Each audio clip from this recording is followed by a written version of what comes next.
آئیں کلام مقدس میں سے اپنی رہنمائی کے لیے آج ہم تلاوت کریں گے نئے عہد نامے میں سے رسولوں کے اعمال، اس کا دوسرا باب، رسولوں کے اعمال، اس کا دوسرا باب 41ویں اور 42ویں دو آیات کلام مقدس میں سے اپنی رہنمائی کے لیے ہم تلاوت کریں گے۔ پریز گاڈ، ہاللیلویہ۔ خدا ان کی زندگی بخش پاک کلام میں یہ مرقوم ہے، پس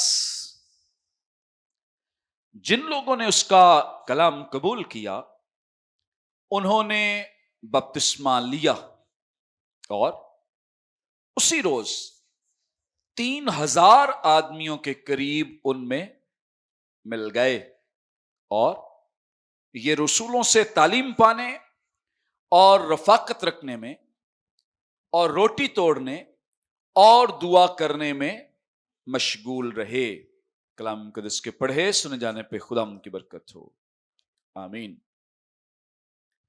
کلام مقدس کا یہ حصہ جو بھی ہمارے سامنے تلاوت کیا گیا ہے، مقدس لوکا طبیب نے اسے لکھا ہے، قلم بند کیا ہے روح القدس کی رہنمائی میں۔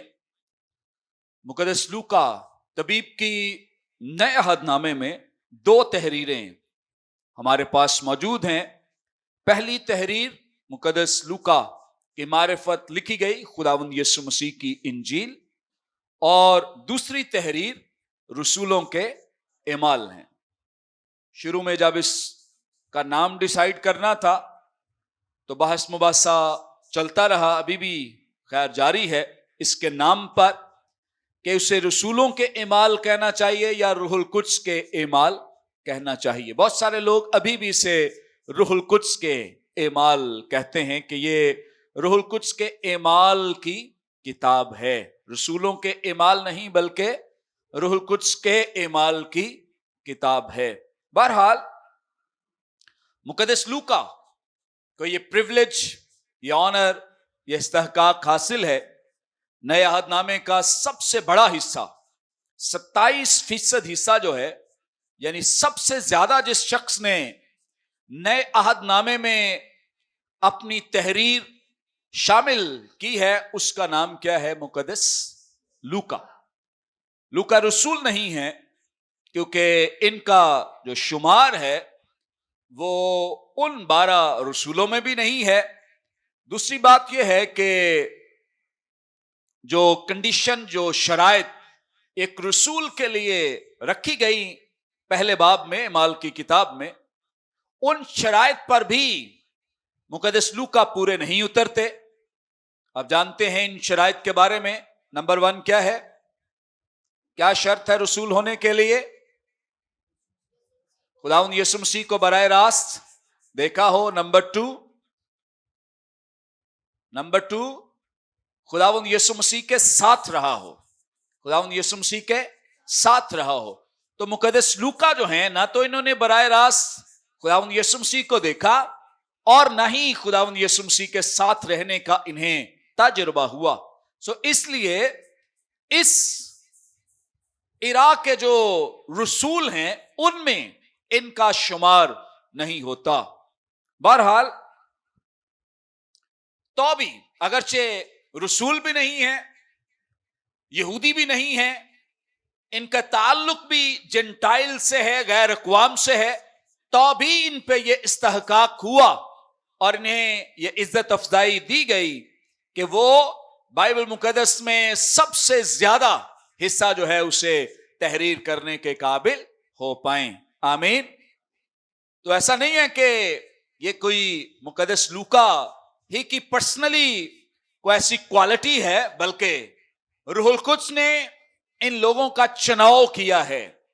کون کس کام میں بہتر ہے، کس کا رجحان کس میں بہتر ہے، اس لحاظ سے ان کا چناؤ کیا گیا۔ مقدس متی رسول جو کہ یہودی ہیں، انہیں چنا گیا تاکہ وہ ان لوگوں کے لیے جو خاص طور پہ یہودی ہیں ان کے لیے